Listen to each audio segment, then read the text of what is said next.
আসসালামু আলাইকুম।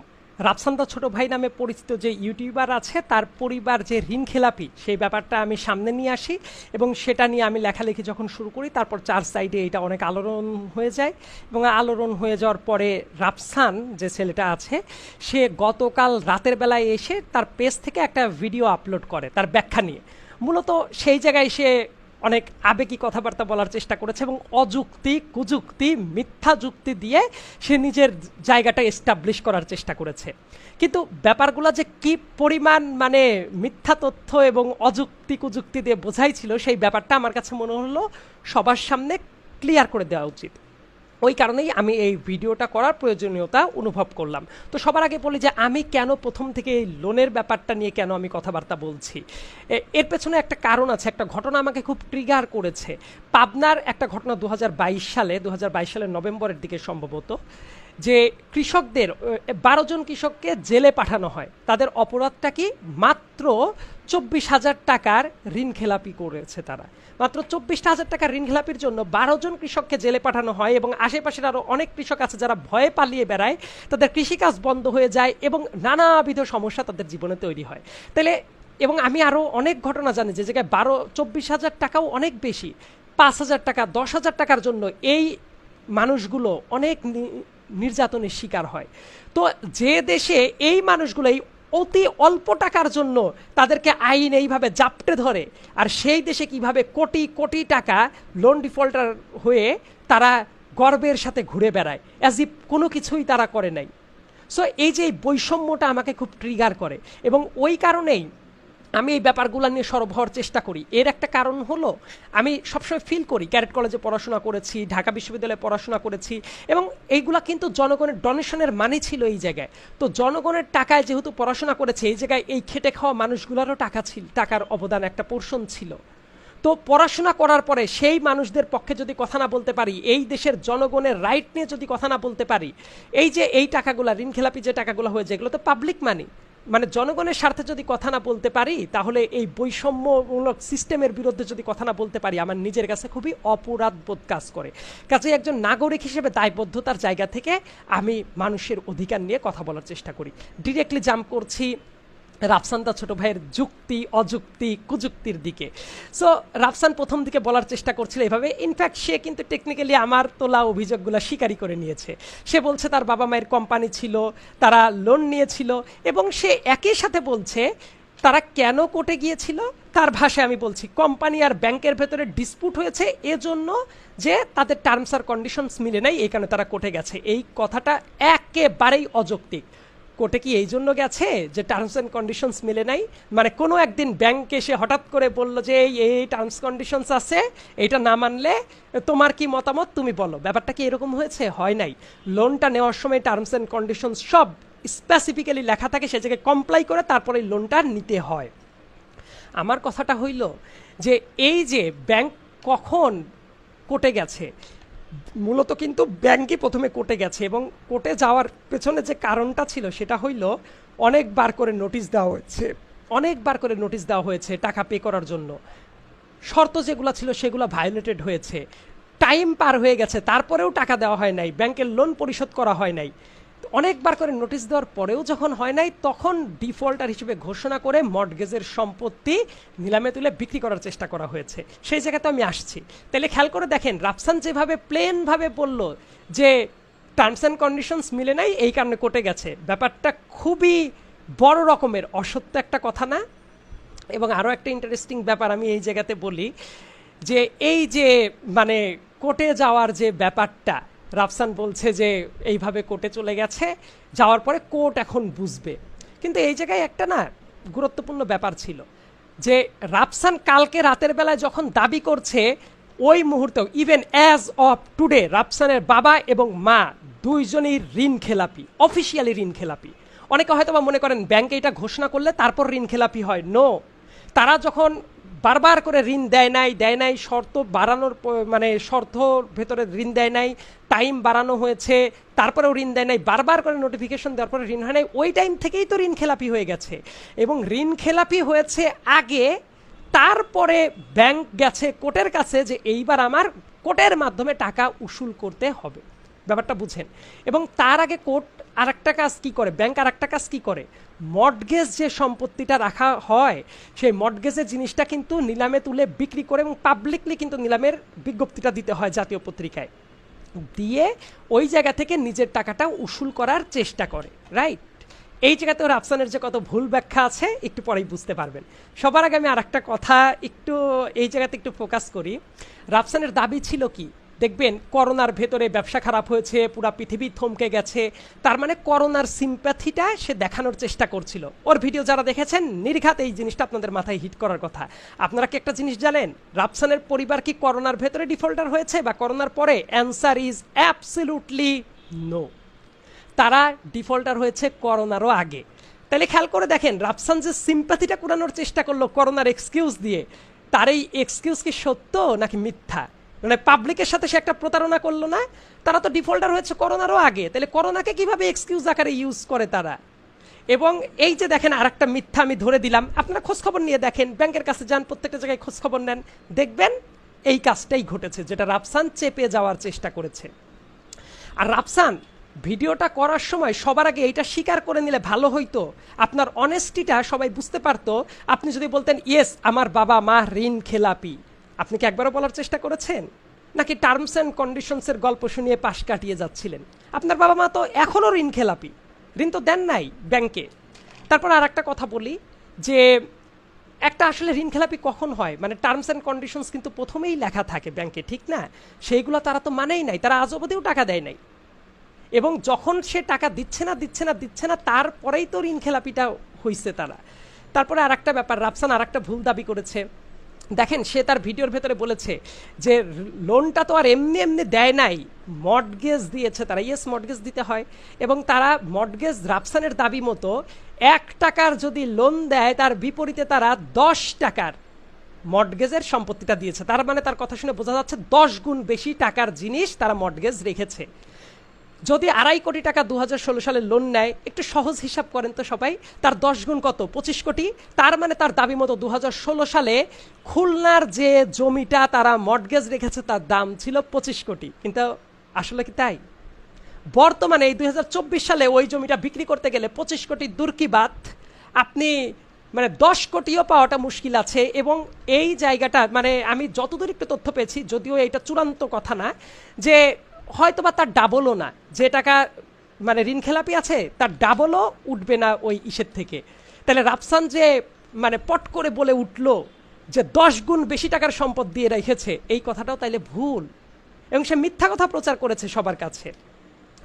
তারপরে আর একটা জায়গা আমি একটু আপনাদেরকে আইডেন্টিফাই করে দেওয়ার চেষ্টা করি, এবং ওদের যে মর্টগেজের যে সম্পত্তিটা আছে বাই দ্য ওয়ে সেটা হলো খুলনাতে। তারপর রাফসান আর একটা জায়গায় বলছিল না যে গুড সিটিজেন, তারা মানে গুড সিটিজেনের মতো কোর্টে যাবে, ডিসিশন নিবে, এই জায়গায় অন্য কেউ কথা বলবে না। রাফসানটা কি গুড সিটিজেন? এর একটা প্রমাণ আমি দিয়ে দেই। গত রাত 9টার সময়ে রাফসান যে ভিডিওটা বানিয়েছে সেই জায়গায় সে বলছে রায় হয় নাই, কত টাকা দিতে হবে তারা জানে না, কিচ্ছু জানে না। কিন্তু আমি কিন্তু একটা পোস্ট রাতের বেলাতেই দিয়ে দিয়েছিলাম তারপরে, যে রায় তো গতকাল দিনের বেলাতেই হয়ে গেছে, আর রাফসান রাতের বেলা এসে আপনাদের কি শোনাচ্ছে যে রায় হয় নাই, জানে না, কোনো কিছু জানে না। এই কথাটা কি তাহলে রাফসান সঠিক বললো? আমি তথ্য দিয়ে দিচ্ছি আপনাদেরকে, যারা সাংবাদিক আছেন তারা খোঁজখবর নেন। ঢাকার অর্থঋণ আদালতের মামলাটা ছিল 162 নাম্বার মামলা, এবং ওইটাই ছিল রাফসানের বাবা মায়ের এবং ওই কোম্পানির মামলা ব্যাংকের সাথে। ওইটা এটার এক্সপার্টি রায়টা কিন্তু দিয়ে দিতে হয়েছে। এক্সপার্টি রায় মানে কি, যারা লিগ্যাল ব্যাকগ্রাউন্ডের বাইরে, আমি একটু বোঝার সুবিধার্থে বলে দিচ্ছি, মানে একটা পক্ষকে আপনি ডেকেও পাচ্ছেন না, তারা যাচ্ছে না, হেল্প করছে না, জানানোর পরেও, নোটিশ দেওয়ার পরেও, তখন কোর্ট বাধ্য হয়ে এক পক্ষের কথা শুনে এবং অন্যান্য ফ্যাক্ট চেক করে রায় দিয়ে দেয়। এবং রাফসানের পরিবার অ্যাটেন্ড করে নাই কোর্টে, কোর্টকে অসহযোগিতা করেছে, নোটিশ দেওয়ার পরেও যায় নাই। তাহলে রাফসান যে গুড সিটিজেনের কথা বললো, রাফসানটা কি good citizen? Rafsan, is it so? একটু কমন সেন্স অ্যাপ্লাই করলেই তো হয়। তারপরে আবার আরেকটা যে জায়গাটা আমি আরেকটু মেনশন করে দেই, যে লোনের টাকা, রাফসান আর একটা কথা বলছিল না যে তাদের লোনের ব্যাপার আমি কেন কথা বলবো, আমার কথা বলার মোরাল জ্ঞান দেওয়ার আমার কি রাইট আছে? ইয়েস রাফসান, রাইট আছে। কারণ যে মুহূর্তে আপনারা ল্যাভিশ লাইফ লিড করতেছেন, অনেক এক্সপেন্সিভ একটা লাইফ লিড করতেছেন, কিন্তু ব্যাংকের টাকা মানে কি পাবলিকের টাকা, সেটা ডিফল্টার আপনারা ঋণ খেলাপি মানুষ আপনার পরিবার, তো আপনারা সেই জিনিসটা পেব্যাক না করে আপনারা এইভাবে ল্যাভিশ লাইফ লিড করতেছেন, এইটা যে কোনো বিবেকবান মানুষের মনে প্রশ্ন আসা উচিত না? আমি যদি কারো কাছে লোন নিয়ে পে করতে না পারি, তারপর আমি অন্যান্য জায়গায় খুব চাকচিক্যপূর্ণ একটা লাইফ লিড করতেছি আমি এবং আমার পরিবার, সেই ব্যাপারটা দেখতে কেমন লাগে? এবং এই কারণে যেহেতু এটা দেশের টাকা, ব্যাংকের টাকা মানে পাবলিক মানি, সো এইটা যারা ঋণ খেলাপি করে টাকাটা দেয় নাই, এই ব্যাপারে কথা বলার রাইট একজন নাগরিক হিসেবে আমার অবশ্যই আছে বলে আমি মনে করি। নাগরিক হওয়ার অনেক দায়, একটু পড়াশোনা করেন বুঝতে পারবেন যে নাগরিকের দায় কি, কর্তব্য কি, অধিকার কি। একটু পড়াশোনা ঠিক মতো করেন, জানতে পারবেন। ঠিক ওই জায়গার পাশাপাশি রাফসানের এক্সকিউজের ভেতরে আর একটা জিনিস, সে রাত 9টার টাইমের যেটা, সে টাইমে রায় হয়ে যাওয়ার পরেও সে জানে না, এবং রায়ের ব্যাপারে আমি ছোট্ট একটু তথ্য দিয়ে দেই। অ্যাপারেন্টলি এইরকমই হবে যে 3,08,00,000 টাকা প্লাস 2023 সালের যেদিন থেকে মামলা হয়েছিল তারপরে 2024 সাল, যতদিন পর্যন্ত না এটা পরিশোধিত হবে, এতদিনের যে ইন্টারেস্ট, সেই 3,08,00,000 টাকার মতো যে অ্যামাউন্ট আছে সেটার সাথে যুক্ত হবে, এবং আরও কিছু খরচ আছে, এইগুলা দিয়ে তার কিন্তু পরিশোধ করতে হবে, মানে as per the latest judgement যেটা দেওয়া হয়েছে গতকাল দিনের বেলাতেই। রাফসান নিজেদের রায়েরই তথ্য জানে না, মামলারই তথ্য জানে না, মানে তার চেয়ে তো আমি মনে হয় তাদের তথ্য ভালো জানি, আর এই লজিক নিয়ে, এই যুক্তি নিয়ে সে আসছে ডিফেন্ড করতে, মানে খুবই হাস্যকর একটা ব্যাপার হয়ে গেল এই জায়গাতে। তারপরে রাফসান আর একটা কথা কিন্তু বলার চেষ্টা করেছিল যে রাফসানরা ওই যে বলছে যে আমার যে লোনের যে টাকাটা আছে, এই লোনের টাকাটা মাত্র হলো, তার লোনের টাকা তো অনেক বেশি না, তার দাবি মতো তার 10 গুণ টাকা ছিল তার সম্পত্তির, মর্টগেজের সম্পত্তির, ব্যাংক পুরাটাই নিয়ে নিচ্ছে, তাইলে তো এটা তাদের প্রতি অবিচার করা হচ্ছে। রাফসান, ব্যাংক সিস্টেম এইভাবে কাজ করে না, আপনার তথ্য ভুল, নিজের তথ্য ঠিক নাই, আর আপনি হাস্যকর যুক্তি দিতে আসছেন। ব্যাংক ওইটা নিলামে তুলে কি করে, ওইটা বিক্রি করার পরে যত টাকাই পাক না কেন, ব্যাংক ওই জায়গা থেকে শুধুমাত্র ওই টাকাটাই নিবে যেটা নেওয়ার জন্য ব্যাংক লিগ্যালি এন্টাইটেলড, মানে আপনার ইন্টারেস্ট এবং মূল টাকাটা বাদ দিয়ে ব্যাংক একটা পয়সাও নিবে না, এবং যে টাকা অতিরঞ্জিত থাকে, এক্সট্রা থাকে, সেই টাকাটা আপনাদের কাছেই দিয়ে দিবে। তাহলে আপনারা যদি গুড সিটিজেন হইতেন, নিলামে উঠলে তো আপনাদের দুজনেই ভালো ছিল, যে ঠিক আছে নিলামে উঠে গেছে, সম্পত্তিটা তাহলে বিক্রি করে এক্সট্রা টাকা আমরা পেয়ে যাব যদি পাই, আর ব্যাংক তার প্রাপ্যটা নিয়ে নিবে। আপনারা তো সেটা করেন নাই, আপনারা এই পলিসিটাকে দীর্ঘায়িত করার জন্য, কারণ আইনের যেসব ফাঁকফোকর আছে সেগুলোর আশ্রয় আপনারা নিয়েছেন, দীর্ঘায়িত করার জন্য রিট করেছেন। এইভাবেই আসলে যারা কি করে, আমি ঠিক আছে ফাঁকফোকর যেহেতু আছে সেটা থাক, আমি এটা নিয়ে বড় কোনো কথা বলবো না, কিন্তু আপনারা তো এগুলোর আশ্রয় ঠিকই নিয়েছেন, কিন্তু আপনারা লোন পেমেন্টের দিকে আপনারা আগান নাই, এবং সেটা না করে আপনারা এসে কি বলছেন যে ব্যাংক তো সব টাকা নিয়ে যেত, অবিচার হইতো। এটা হইতো না, মিথ্যা কথা বলবেন না, না জেনে শুনেও কোনো কথাবার্তা বলার চেষ্টা করবেন না, সেটা আপনাদের জন্যই ভালো। রাফসানের পরিবারকে উদ্দেশ্য করে যখন আমি বলেছি যে ওদের মোরাল অব্লিগেশন আছে, রাফসানরা এত ল্যাভিশ লাইফ লিড করে, রাফসান তখন পাবলিক সিম্প্যাথি গেইন করার জন্য কি বলছে যে হ্যাঁ মোরাল অব্লিগেশন যদি থাকে তাহলে তো সবাই বলার চেষ্টা করবে, আমি একটা আইসক্রিম খেতে গেলেও বলবে তুমি লোন দাও নাই কেন, আমি একটা ঘড়ি কিনতে গেলেও বলবে লোন দাও নাই কেন। রাফসান, এই গেম খেলে কাজ হবে না। তার কারণটা হইল বেসিক নেসেসিটি আর লাক্সারি দুইটার ভেতরে যে পার্থক্য আছে আপনি কি জানেন সেটা? আমি আপনাকে ধরেছি আপনার ল্যাভিশ লাইফ নিয়ে, ডেইলি লাইফের নেসেসিটি নিয়ে না। একটা আইসক্রিম খেলে কেউ আপনাকে কিছু বলে নাই যে আইসক্রিমের টাকা দিয়ে তুমি লোন পরিশোধ করো। আপনি যে মুহূর্তে অডি গাড়ি গিফট করছেন ফ্যামিলিকে, কাকে? যারা ডিফল্টার। আপনার ফ্যামিলি তো ডিফল্টার, আপনার বাবা মা ডিফল্টার না, তাদেরকে আপনি অডি গাড়ি গিফট করছেন। মা দিবসের দিন নিয়ে যে তার কয়েকদিন পরে 5 লক্ষ টাকার স্বর্ণ, মানে র্যান্ডমলি কিছু একটা বেছে নাও, এই রকম বলে নিয়ে নিতে বলতেছেন। আপনার অডিয়েন্স যারা আছে, সাবস্ক্রাইবার যারা আছে, তাদেরকে ফ্রি গিভ অ্যাওয়ে করছেন কি এসি, তারপরে বাইক, আইফোন। তো আপনাদের টাকা আছে, এবং ইন্টারেস্টিংলি ওই ভিডিওর ভেতরে তো আপনি এটাও স্বীকার করে ফেলেছেন আপনাদের হাতে টাকা আছে, জানলেই দিয়ে দিতেন। বোকামি কিনা চালাকি জানি না, বাট আপনি কিন্তু পাবলিকলি স্বীকার করে ফেলেছেন যে আপনারা ইচ্ছা করে টাকাটা দেন নাই, কারণ আপনাদের হাতে টাকা ছিল, এটা কিন্তু আপনারা স্বীকার করে ফেলেছেন।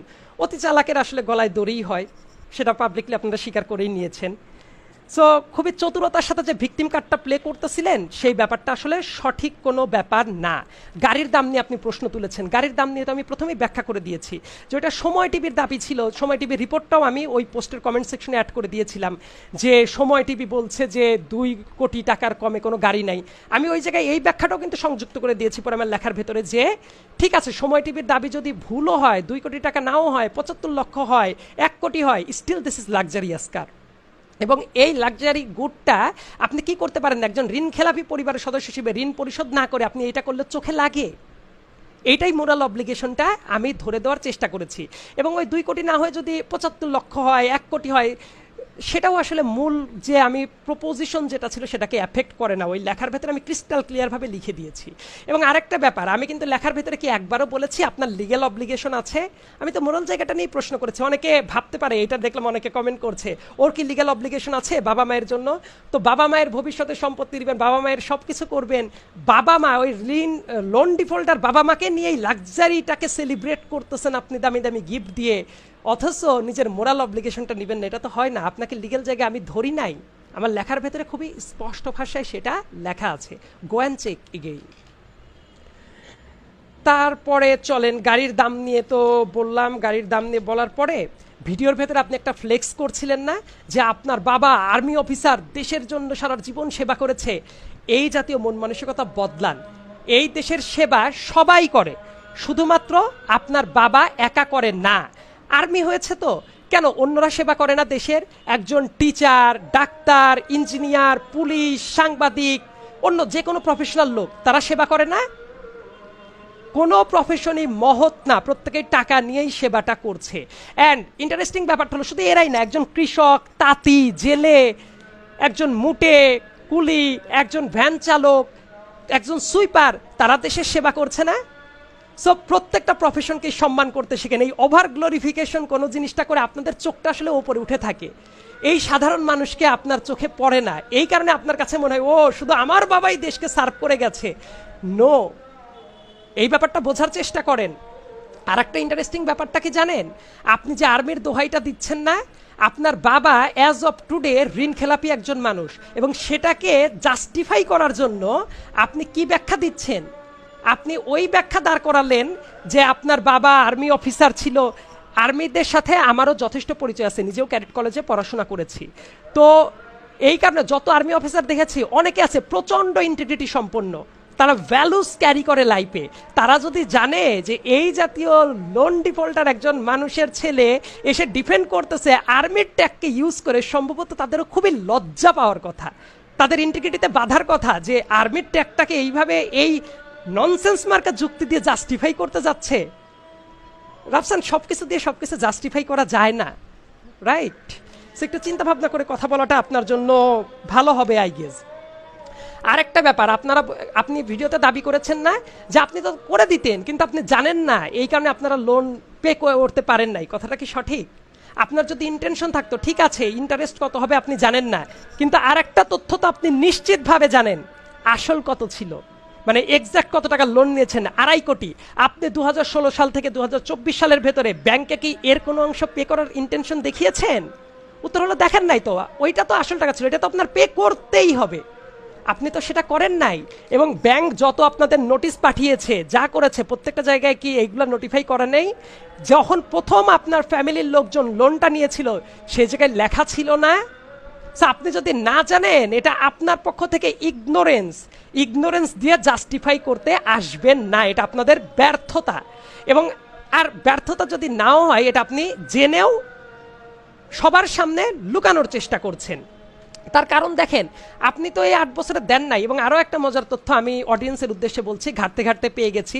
জয়েন্ট স্টক কোম্পানি যেটা আছে ওই জায়গায় কিন্তু কি করতে হয়, কোম্পানিগুলোর একটা পাবলিক ডকুমেন্ট আছে যে রিটার্ন যেগুলো আছে জমা দিতে হয়। 2018 সালের পরে ওই পাবলিক ডকুমেন্ট আমি ঘেটে দেখেছি আপনাদের কোম্পানির রিটার্ন জমা দেওয়া নাই। এরকম আরও অনেক তথ্যই কিন্তু বের হয়ে আসবে ঘাটা দিতে থাকলে। সো এই যে দেখেন, আপনারা করোনার আগেই ডিফল্টার হয়ে গেছেন, 2018 সালের পর থেকে রিটার্ন জমা দেওয়া নাই। সো এই কাজগুলো আসলে কি আপনাদের ইগনোরেন্স ছিল না এই জায়গায়? আবার বলতেছেন জানলে তো দিয়েই দিতেন, তাহলে এতদিনে আপনারা ওই 2.5 কোটিটা দিতে থাকেন নাই কেন? সো লজিকে আসলে এই লজিক দিয়ে কুলাইতে পারবেন না। তারপরে রাফসানকে আমি আরেকটা জিনিস কোট করে বলি, রাফসান বলছিল যে আমরা তো পালায়া যাই নাই, দেশেই আছি। ভাই তোমাকে কে বলছে যে দেশে থাকলেই কেউ ঋণ খেলাপি হতে পারে না? এই দেশে ঋণ খেলাপি করেও দেশে আছে এমন বহু মানুষ আছে। সো এইটা কোনো এক্সকিউজ না যে আমরা পালায়া যাই নাই তার মানে আমরা ঋণ খেলাপি নাই, স্টিল ইউ আর ঋণ খেলাপি, এবং সেটা করোনার আগের থেকেই। আর তারপরে আর একটা ব্যাপার, রাফসান আর একটা খুবই অদ্ভুত একটা দাবি করেছে যে এই দেশে তো হাজার হাজার কোটি টাকা নিয়ে পালায়া যাচ্ছে, তো অন্য কেউ হাজার হাজার কোটি টাকা নিয়ে পালায়া গেলেই কি আপনি যে 3 কোটি মানে 2,50,00,000 টাকা 2.5 কোটি টাকা লোন নিয়েছিলেন এবং তারপর ইন্টারেস্ট সহ 3-এর ওপরে চলে গেছে, 3 কোটির ওপরে, এটা কি এক্সকিউজ হয়ে যায়? অন্য একজন বড় অপরাধ করছে, আপনি একটা ছোট অপরাধ করলে সেটা এক্সকিউজ হয়ে যায়? এই আপনার লজিক? স্টিল আপনি তো ওইটার অপরাধী। আপনি মানে কি, আপনি মানে বোঝানোর চেষ্টা করছে আপনার পরিবার, যেহেতু তাদের প্রতিনিধি হিসেবে আপনি ডিফেন্ড করতে আসছিলেন, এই কারণে অনেক ক্ষেত্রে কথা বলতে গিয়ে আপনার নামটা চলে আসছে। তারপরে খেয়াল করে দেখেন যে ভিডিওর ভেতরে আমাকে একটা ভয় দেখাইলেন না, আইনি ব্যবস্থা নেবেন। আপনার কি মনে হয় আপনি একাই আইনি ব্যবস্থা নেবেন আর আমি আইনের ছাত্র ছিলাম, আমি আইনি ব্যবস্থা নিতে পারি না?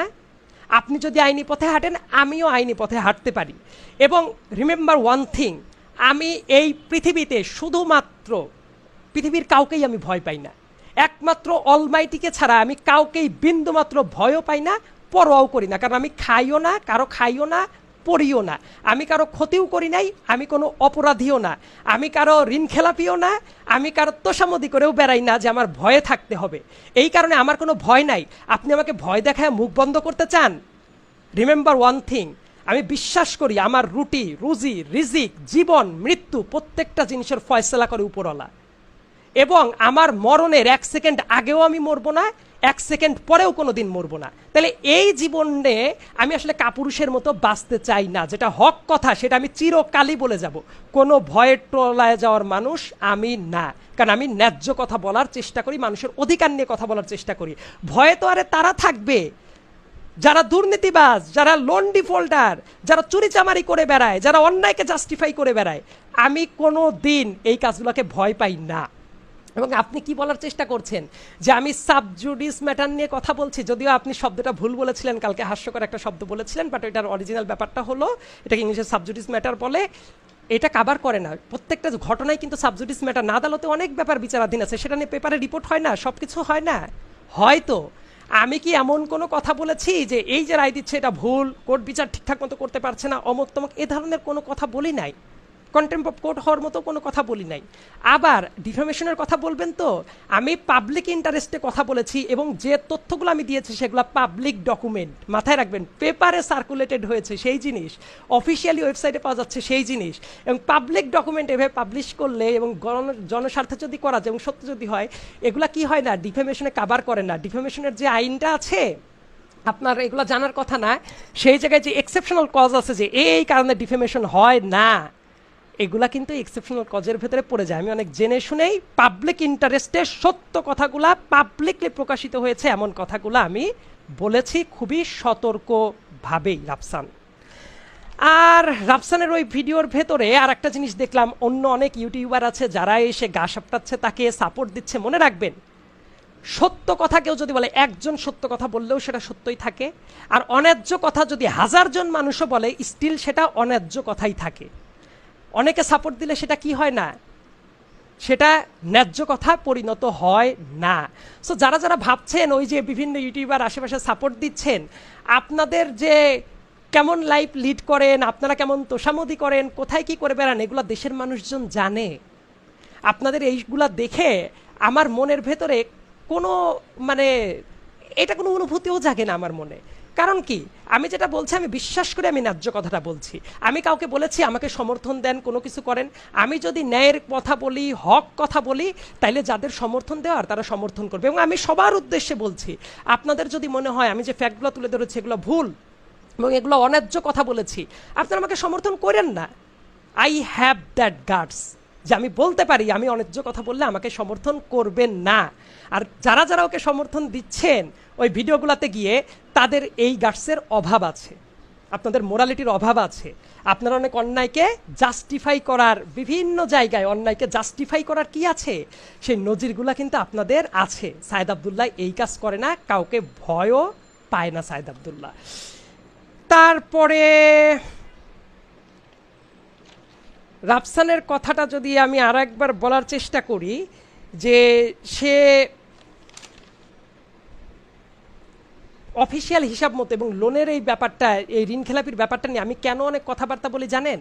কারণ বাংলাদেশে বর্তমানে 2023 সালের ডিসেম্বরের পরে অফিসিয়ালি যেটা ঋণ খেলাপির সংখ্যা ছিল সেটা 1,45,000 কোটি টাকা, এবং এর চেয়েও বেশি, আর আনঅফিসিয়ালি এর চেয়েও বেশি। এই টাকাটা কিন্তু পাবলিক মানি, আপনাদের নামে জনগণের টাকা বিভিন্ন মানুষ খেয়ে দিয়েছে।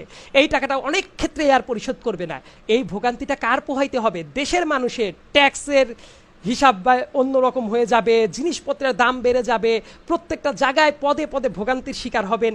এক শ্রেণীর মানুষ মানুষের টাকা এইভাবে মেরে দিয়ে কোটিপতি হয়ে যাচ্ছে, নিজেদের লাইফে লাক্সারি রিয়াজ কাজ কারবার করে বেড়াচ্ছে, আর তার ভোগান্তি দেশের মানুষ বয়ে বেড়াচ্ছে। এটা কি সচেতন মানুষ হিসেবে আপনাদের কথা বলা দায়িত্ব না? তো অনেক মানুষ আছেন যে রাফসানের ওই ভিডিওটা দেখে আবেগী হয়ে পড়েছেন। আপনারা কাউকে পছন্দ করতেই পারেন, তার অন্য কন্টেন্ট ভালো লাগতেই পারে, এর মানে কি এই যে একটা অন্যায্য জিনিস সমর্থন করবেন? আপনারা ব্যাংকিং সিস্টেমটা বুঝেন কিভাবে চলে, আপনারা লোন ডিফল্টার কেমনে হয় না হয়। অনেকে তো মনে করতেছেন যে কোর্টের রায় হলে লোন ডিফল্টার হয়, অথচ তারা করোনার আগের থেকেই লোন ডিফল্টার। সো এই ব্যাপারগুলো নিয়ে কি একটু ভাববেন না আপনারা? এই ব্যাপারগুলো নিয়ে তো আপনাদের ভাবা উচিত। আর গুরুত্বপূর্ণ আর একটা কথা বলি, যে আমি যেটা করার চেষ্টা করেছি এটাকে বলে সিটিজেন জার্নালিজম। আমি দেশের স্বার্থে ব্যক্তিগত উদ্যোগ থেকে এই সিটিজেন জার্নালিজমটা করেছি। কেন করেছি তার কারণ আমি একদম প্রথমেই কিন্তু ব্যাখ্যা করে দিয়েছি। আর গুরুত্বপূর্ণ আর একটা ব্যাপার হলো, আমার উদ্দেশ্যটা কি? রাফসান কি আমার ব্যক্তিগত শত্রু বা তার পরিবার? No, absolutely no. আমি আরও কি চাই, রাফসানের লাইফে সে অনেক ভালো করুক। দেখেন আমি কিন্তু আমার পোস্টের ভেতরে লিখেছি, কেউ কেউ আছেন বলার চেষ্টা করছেন ও এই দেশে কেউ বড় হতে হলে তাকে পা ধরে নামায়। না ব্রো, আমি কাউকে পা ধরে নামাচ্ছি না। একজন ঋণ খেলাপি পরিবারের লোকদের সাথে কথা বলছি, নর্মাল ব্যক্তির সাথে না। এবং যখন সে ঋণ খেলাপির টাকা পরিশোধ না করে অন্য কাজে অনেক ফুটানি করে বেড়াচ্ছে, ওই মুহূর্তে ওই পরিবারের বিরুদ্ধে আমি কথা বলেছি। আর কেন আপনাদেরকে নিয়ে আপনার কি মনে হয় যে সবাই তাদেরকে হিংসা করছে এই গাড়ি বাড়ি দেখে, গহনা দেখে? না, আমার তো মনে হয় না। এক একজনের ওয়ে অফ লাইফটা আলাদা। রাফসান আরো কোটি কোটি টাকা কামাক, তাতে আমার কি যায় আসে? এটা দেখে কি হিংসা করার আছে? সবাইকে কি মনে হয় সবাই টাকার পেছনে ছোটে? এক একজনের লাইফের প্যাটার্ন এক এক রকম, এক একজনের চিন্তা ভাবনা এক এক রকম, এক একজনের ওয়ে অফ লাইফ এক এক রকম। অন্যায়ের প্রতিবাদ করলে যদি এইরকম কারো কথা মনে হয় যে আপনারা হিংসায় জ্বলে পুড়ে মরছেন, নো, আপনারা অন্যায্য কথাটাকে সাপোর্ট করছেন, এটার মাধ্যমে আপনাদের লজ্জা হওয়া উচিত। আর রাফসানকে একটা কথা বলি, যে রাফসান আমি জানি না যে সে হয়তো বা আমার চেয়ে 2-1 বছরের ছোট হবে কিংবা সমবয়সী টাইপই হবে। তো রাফসান, আপনি আমার ব্যক্তিগত শত্রু না, ব্যক্তিগতভাবে আমার কাছে কখনোই শত্রু হবে না। আমি চাই যেটা আপনারা লোনটা পরিশোধ করে দেন। এবং আপনি তো নিজেই ভিডিওর ভেতরে স্বীকার করে দিয়েছেন আপনাদের টাকা আছে, পরিশোধ করে দিতে চান, তাইলে এই ব্যাপারটা পরিশোধ করে দেওয়াই ভালো না?